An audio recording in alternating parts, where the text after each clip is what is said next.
बिस्मिल्लाहिर्रहमानिर्रहीम। अस्सलाम वालेकुम नाज़रीन, मैं हूँ यासिर रशीद और आप मेरा व्लॉग देख रहे हैं। नाज़रीन, कल वज़ीर-ए-आज़म शहबाज शरीफ जो हैं वो 2 रोज़ा उज़्बेकिस्तान के दौरे के लिए रवाना होंगे। शौकत मिर्ज़ायोव की दरख्वास्त पर ये दौरा हो रहा है। एक तरफ आपने दरख्वास्त कर रखी थी बड़े अरसे से कि चीनी सदर शी जिनपिंग जो हैं वो आपसे मुलाकात कर लें, लेकिन दौरे की आपको दावत नहीं दी गई।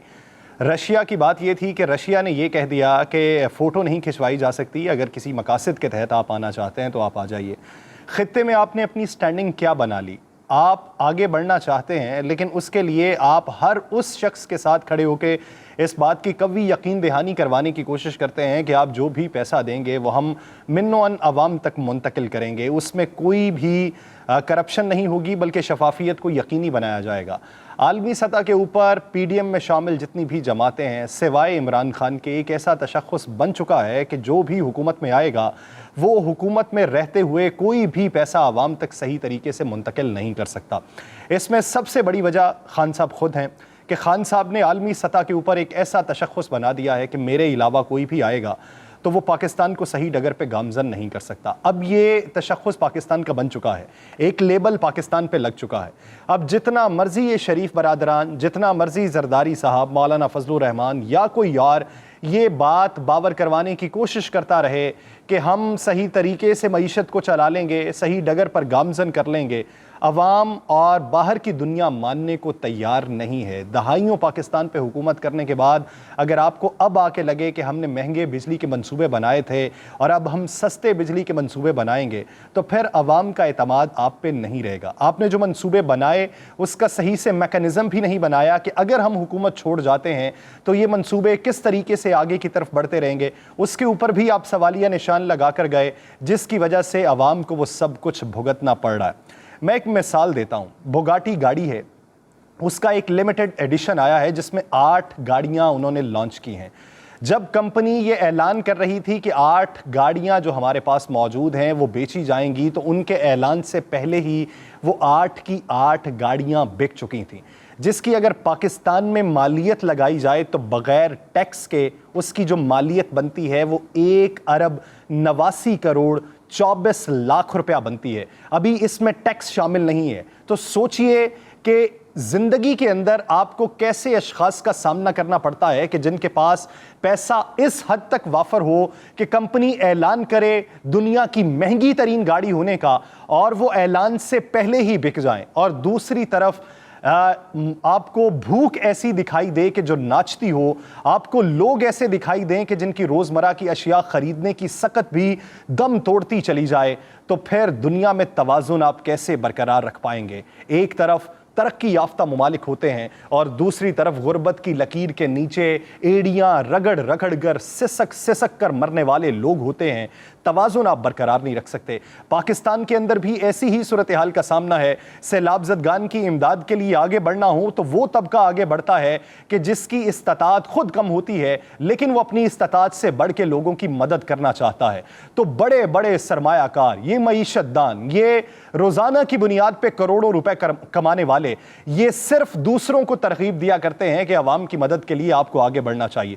बताइए, पाकिस्तान की कोई ऐसी बड़ी सियासी शख्सियत जिसने ये ऐलान किया हो कि हाँ मैंने अपनी जेब से इतना पैसा अवाम के लिए वक्फ कर दिया है? बताइए, कोई एक बड़ा सरमायादार जिसने ये ऐलान किया हो कि मेरी कंपनी की जो सालाना इनकम बनती है उसमें रोजाना की बुनियाद पे जितना खर्च बनता है मैं वो अतिया करता हूं?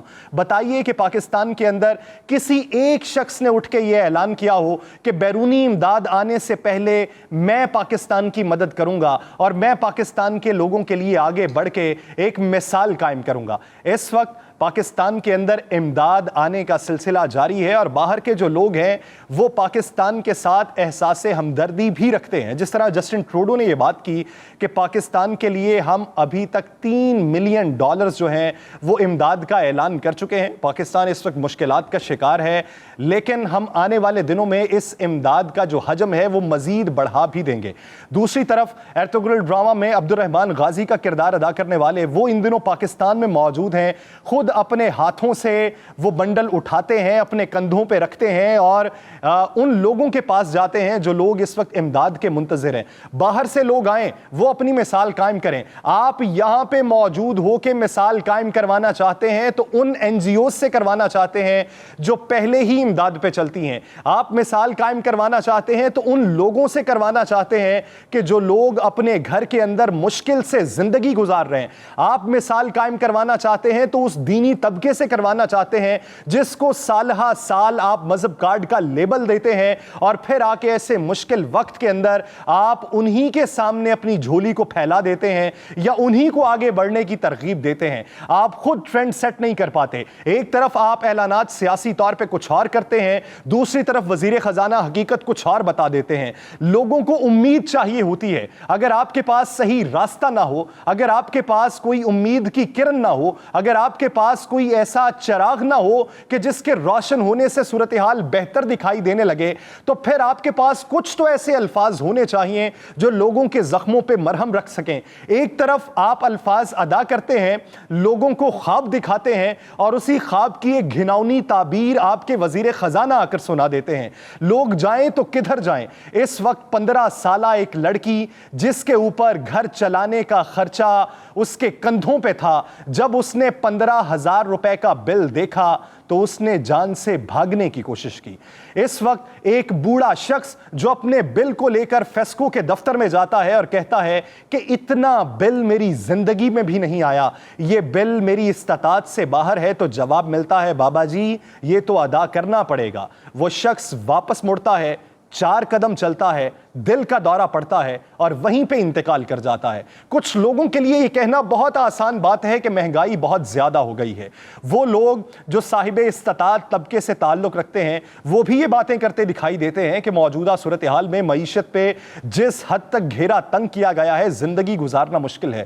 ان کے لیے یہ لفظ ادا کرنا بہت آسان ہے. آپ ان لوگوں کے کرب کا اندازہ لگائیے کہ جن کی جھونپڑیوں میں دیے بھی ٹمٹما رہے ہوں, دیے میں جلانے کے لیے تیل تک میسر نہ ہو اور آپ کی جیب میں ایک آنا بھی نہ ہو, اور آپ کو یہ پتا چلے کہ آٹے کی حکومت نے فی من سرکاری قیمت پنجاب میں 3,000 اور سندھ کے اندر 4,000 مقرر کر دی ہے, تو زندگی سے وہ کیا لا لگائے گا؟ وہ شخص کہ جس کو یہ علم ہو کہ گوبھی 250 روپے میں کلو فروخت ہو رہی ہے, وہ کیا کھانا کھانے کی چاہ رکھے گا؟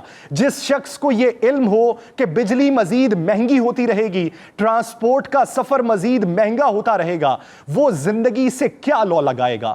وہ بچے جو بیرون ملک تعلیم حاصل کرنا چاہتے تھے, ان کا ہوائی سفر کا ٹکٹ آپ نے 1 لاکھ سے بڑھا کر 5.5 لاکھ کر دیا ہو, وہ اپنے والدین کے سامنے کس نظر سے جائے گا؟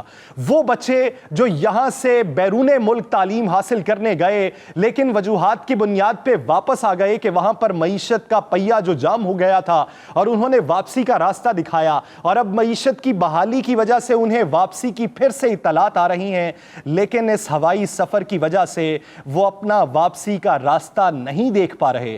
ان کے مستقبل پہ لگنے والا سوالیہ نشان, اس کا جواب کس کے پاس ہوگا؟ اگر آپ نے اپنی مسند اقتدار بچانے کی ساری کوشش کر لی ہو, اگر آپ نے بیک ڈور رابطے کر لیے ہوں, اگر آپ نے اپنی خارجہ پالیسی کے محاذ کے اوپر جنگ لڑ لی ہو, اگر آپ نے نریندر مودی اور اس کے ساتھ ساتھ شی جن پنگ, ازبکستان کے صدر, رشیا کے صدر اور ترکی کے صدر سے ملنے کی ملاقاتوں کا, خواہشوں کا اظہار کر لیا ہو, تو پھر ان عوام سے بھی ملنے کی خواہش کا اظہار کر لیجئے جو آپ ہی کے ملک میں رہتے ہیں, خطے غربت کے نیچے زندگی گزارتے ہیں, آپ کو اپنا مائی باپ مانتے ہیں, ہر 5 سال بعد آپ کو برسر اقتدار لاتے ہیں, آپ کی آنکھوں کو دیکھ کر ان کی آنکھیں چمکنے لگتی ہیں, لیکن آپ اقتدار کی کرسی پر براجمان ہوتے ہیں تو آپ کے مسائل صرف یہ ہوتے ہیں کس کو ایکسٹینشن دینی ہے, کس کی مدت بڑھانی ہے, کس کو وزیر بنانا ہے, کس کابینہ میں کتنے لوگوں کو شامل کرنا ہے, اور پھر اس کا بوجھ سرکاری خزانے پر کس طریقے سے ڈالنا ہے,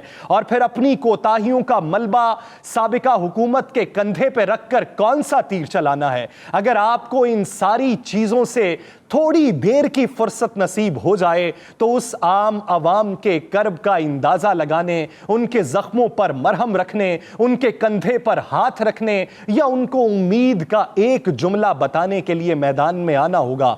बसूरत दीगर वो वक्त दूर नहीं है कि आप सब लोगों का तयक्कुन जो है इस आवाम के सर से उठ जाएगा, दिल ये आपसे फेर लेंगे, नजरें भी मिला ना पाएंगे और फिर देखो देखो कौन आया, आई आई एक पार्टी आई और कल भी कोई जिंदा था, आज भी शायद जिंदा है कि नारे ना लगें, और फिर एहतसाब हो तो गिरेबानों से पकड़ के हो, फिर वोट मांगने के लिए आपको कोई इलाका भी मुयस्सर ना हो, आप शायद अपने घरों से निकलना भी अपनी जिंदगी के लिए खतरे का बायस समझने लगें।